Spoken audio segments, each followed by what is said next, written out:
Muy buenas tardes. Este miércoles los saludamos con mucho gusto en la UNAM Responde, un espacio universitario desde TV UNAM, en el que pues reiteramos e impulsamos el vínculo entre el conocimiento científico y la sociedad en general a través de la difusión, de la divulgación y estrechando precisamente un acercamiento que también ustedes y nosotros podemos tener a través de todas nuestras redes sociales. Están apareciendo en nuestra pantalla, ustedes ya las conocen y pueden escribirnos ahí toda clase de comentarios, dudas para atender de mejor manera esta contingencia y siempre, por supuesto, de la mano de nuestros especialistas.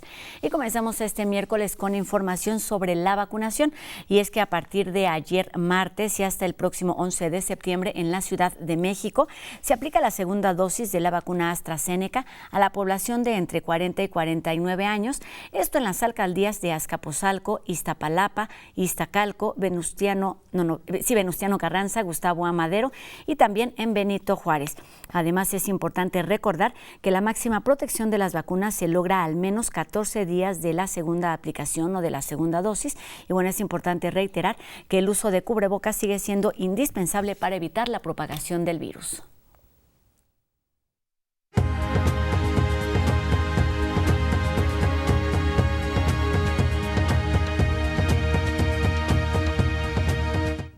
Con el regreso a clases presenciales de niños y adolescentes en México está latente la preocupación por el riesgo ante el aumento de contagios en este sector de la población por el virus del SARS-CoV-2 y la enfermedad de COVID-19. ¿Cuáles son las medidas que debemos tomar? Hay, por ejemplo, quizá algunos mitos con los que debemos terminar para tomar decisiones responsables e informadas. Y de esto estaremos platicando esta tarde con nuestro invitado de hoy, el médico pediatra neonatólogo Héctor Jaime González Cabello, quien es académico de la División de Posgrado de la Facultad de Medicina de nuestra universidad y es también miembro titular de la Academia Mexicana de Pediatría.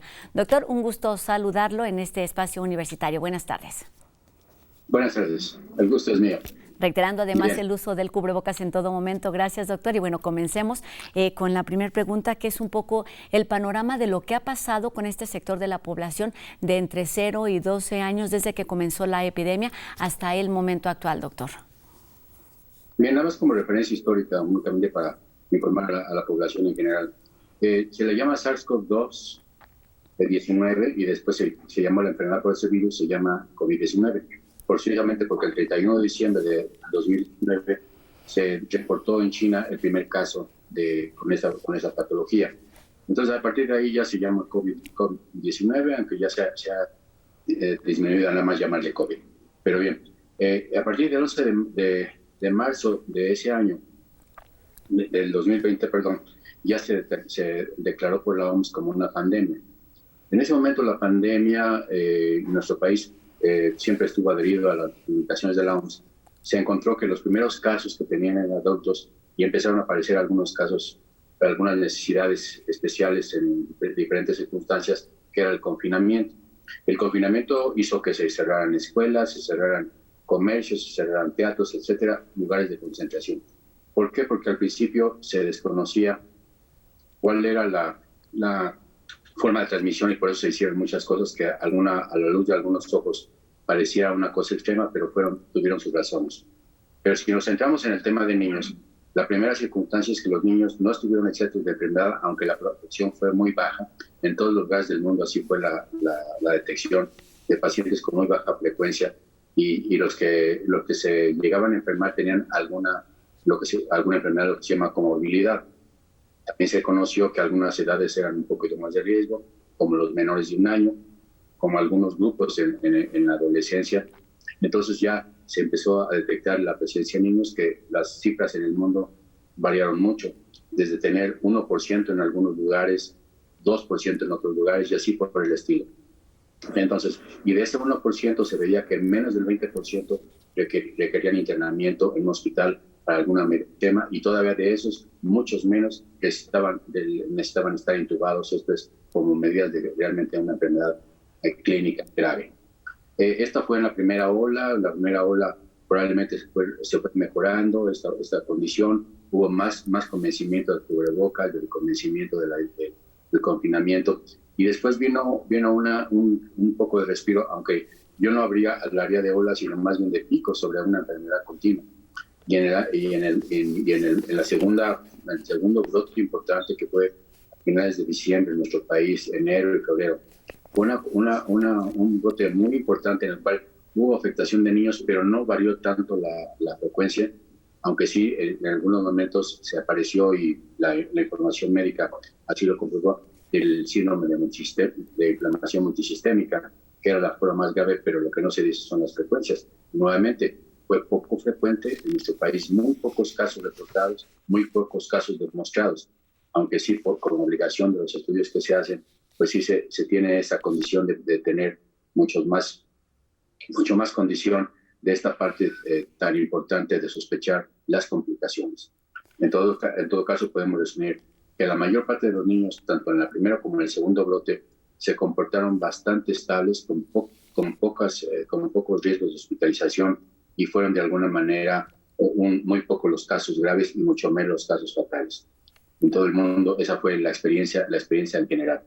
Posteriormente, en esta última parte, en la cual ya influye la vacunación, incluyó que incluso la modificación no se dio necesariamente en niños, se mantuvo más o menos igual, pero fueron la modificación más importante de la frecuencia de afectaciones por edades, fue que disminuyó mucho la presentación en pacientes mayores de 60 años.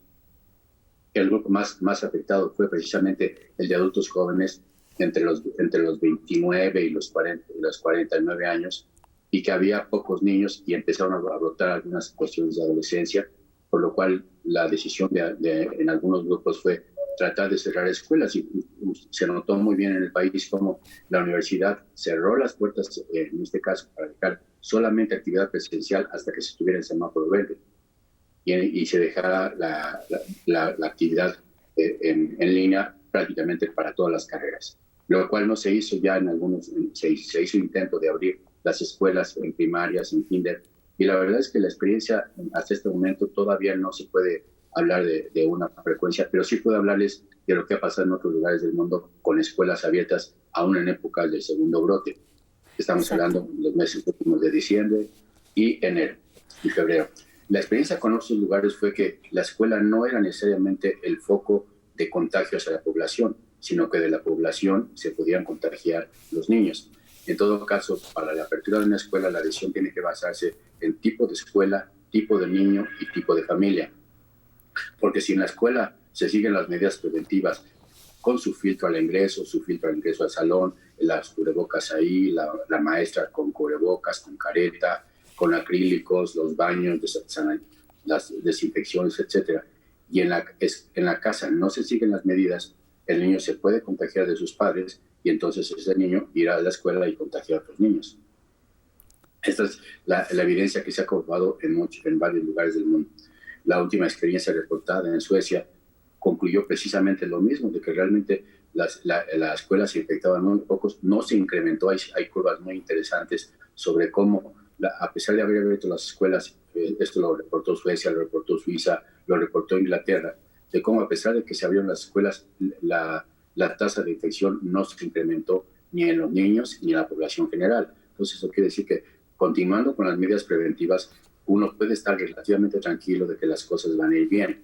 En este caso, vuelvo a insistir, tipo de escuela, tipo de niño y tipo de familia. Doctor, toca usted puntos muy distintos que tienen que ver con la situación pasada, con la situación actual, y me gustaría que nos hablara precisamente sobre las características particulares de los niños. Uno es las distintas edades que se presentan aún en este sector en particular. Se habla de vacunación, por ejemplo, entre niños de mayores de 13 años, entre 13 y 12 años, otro grupo es entre 0 meses y los 3 años, y esto con respecto también a ¿qué papel juega el sistema inmune en este tipo de contagios, de infecciones y por lo tanto de efectos por la enfermedad?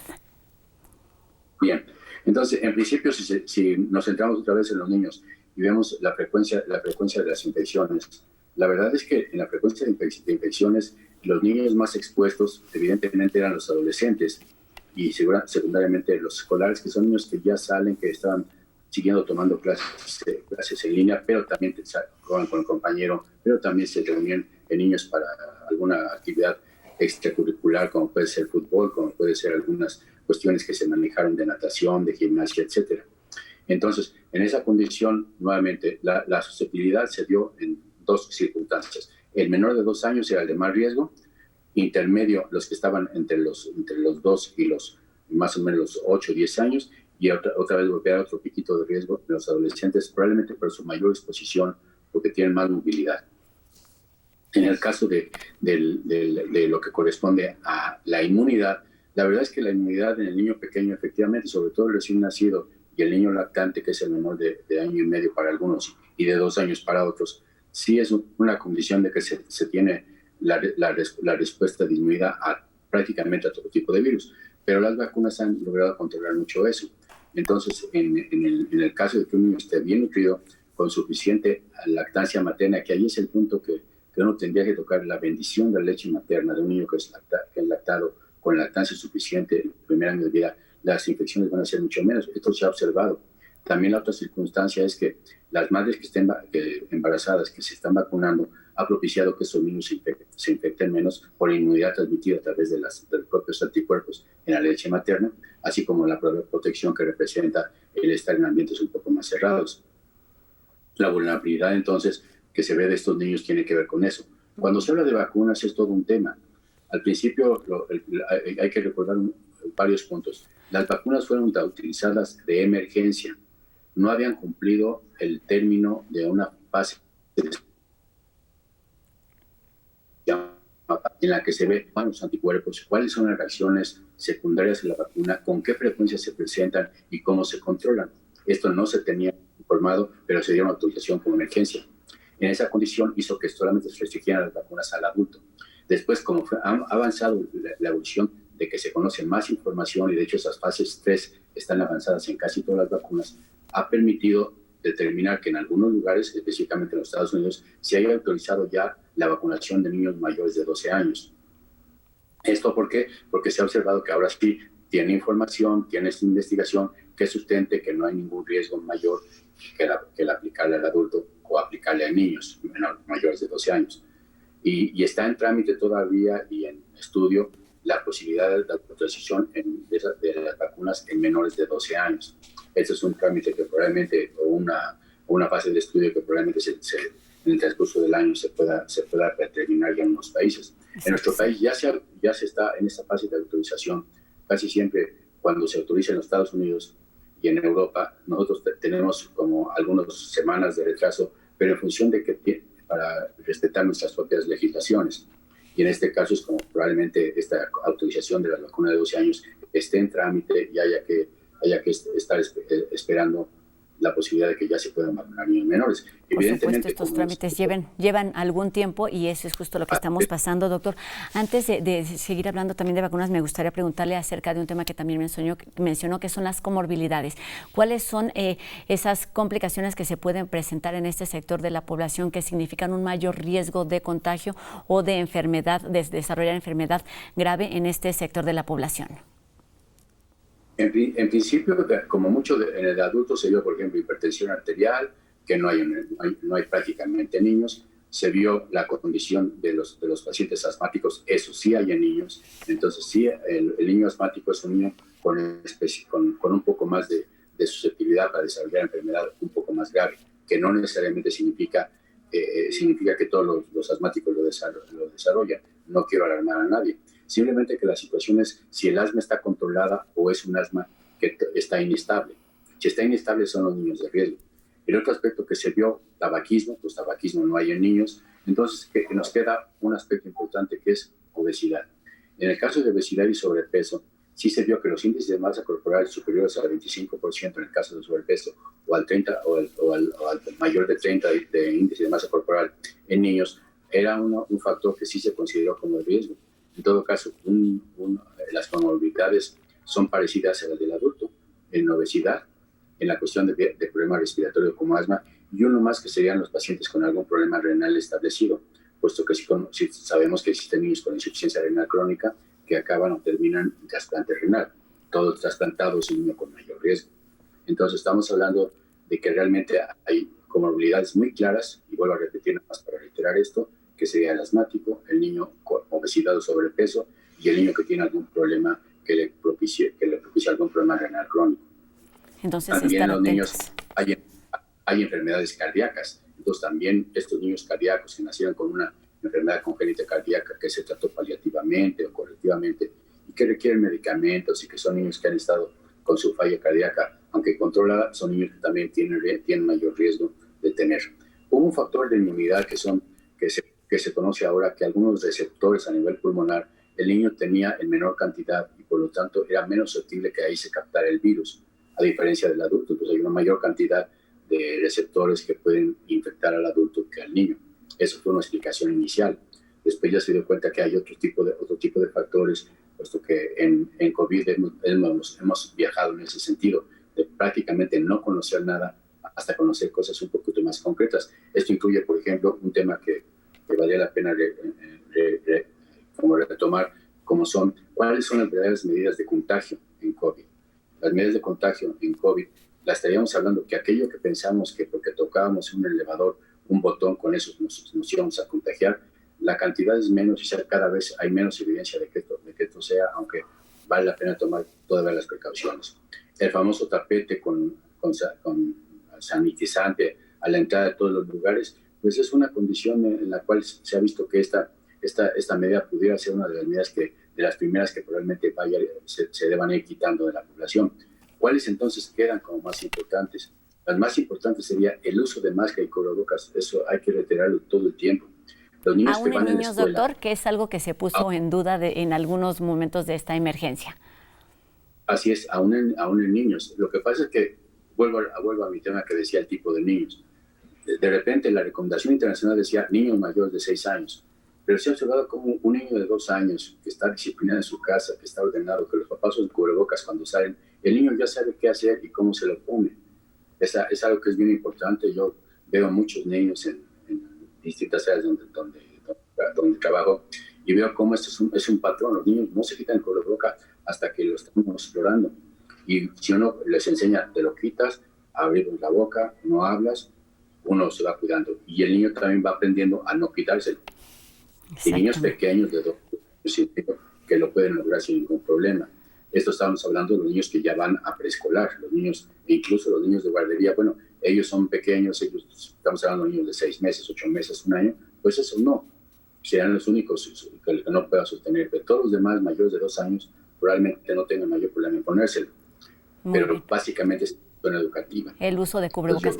Doctor, nos queda un minuto de entrevista y me gustaría preguntarle acerca de esta información que también se ha hablado mucho en todos estos meses, de que los niños son portadores de la infección, pero pueden no desarrollar la enfermedad. Aún así, pueden ser un factor de riesgo para el resto de la población porque son transmisores de la enfermedad. Háblenos de este tema, por favor, para terminar la entrevista.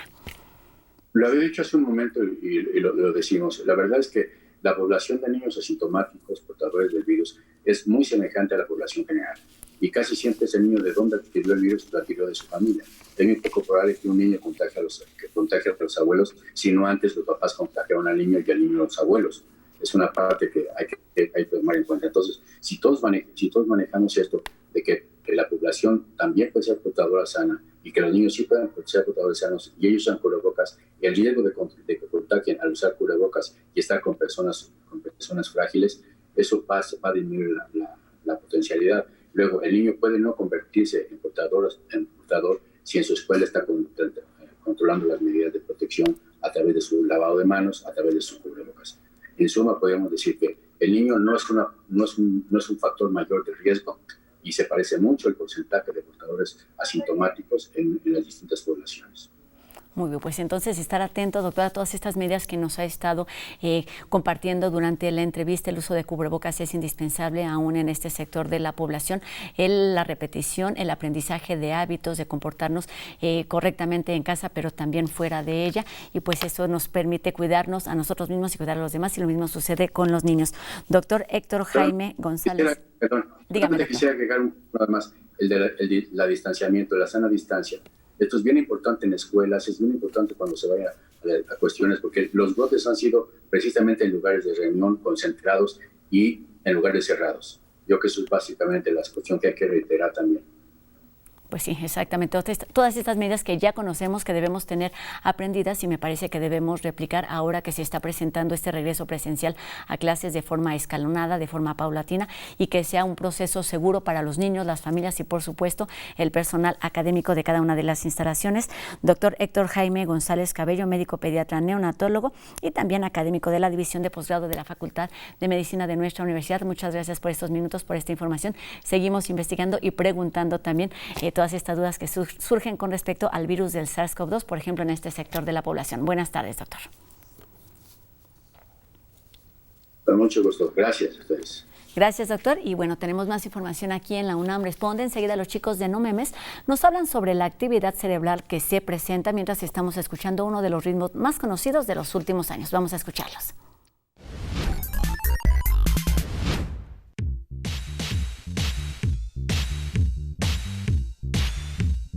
Muchos son los prejuicios en torno al reggaetón, ese género musical que se ha vuelto toda una cultura. Aunque muchas personas lo amen y otras tantas lo odien, es innegable que su particular ritmo ha incitado a romper la pista a más de uno. Es por eso que hoy, en No Memes, queremos hablarte del reggaetón, pero desde un punto de vista científico.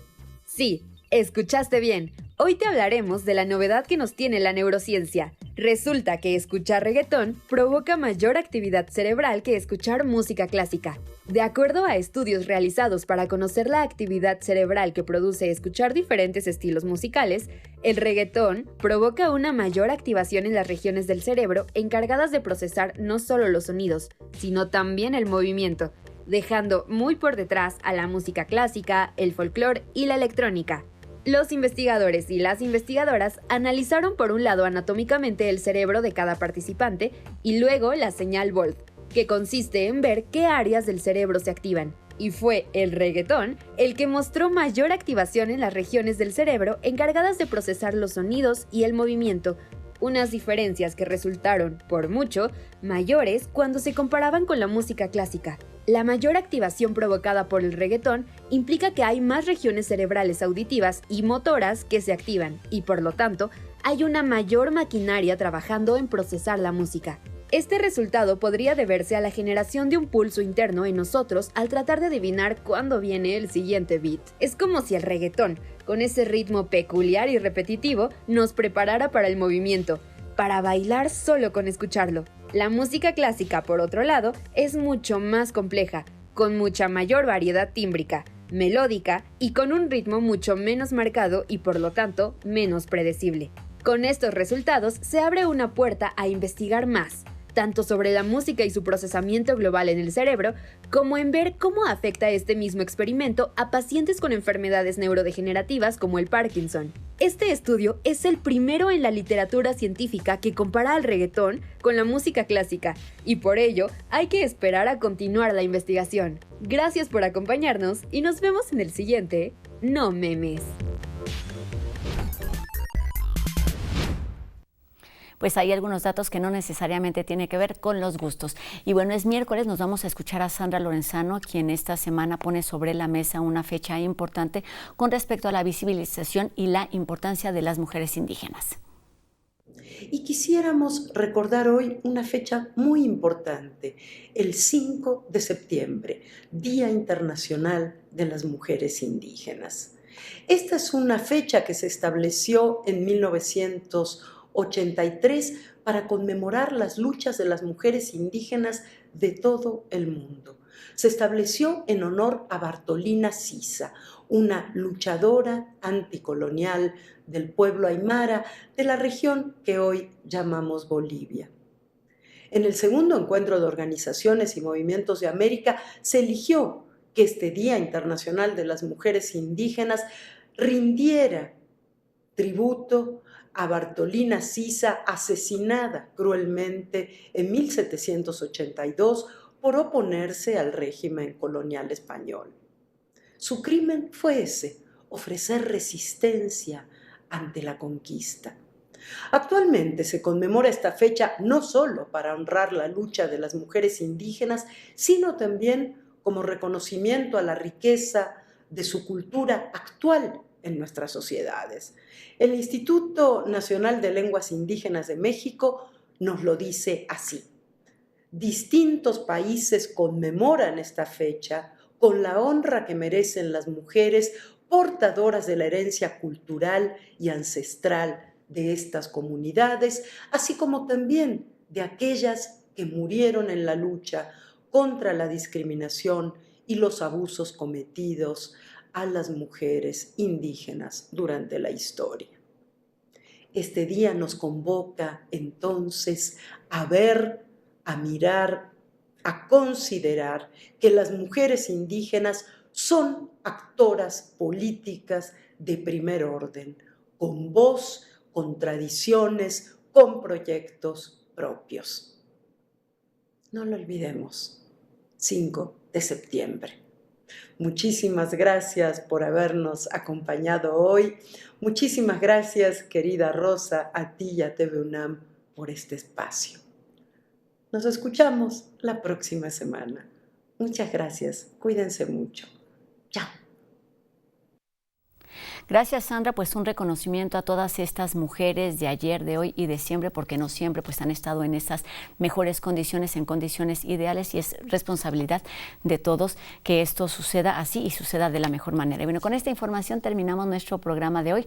Los invitamos a que se pongan en contacto a través de todas nuestras redes sociales. Están abiertas las 24 horas del día, los 7 días de la semana. Y también los invitamos a que nos acompañen el día de mañana en una emisión más de La UNAM Responde. Gracias también a todo el equipo que hace posible esta transmisión día con día, y recuerden, nuestra cita es mañana a 2:30, por supuesto, por TV UNAM. Adiós.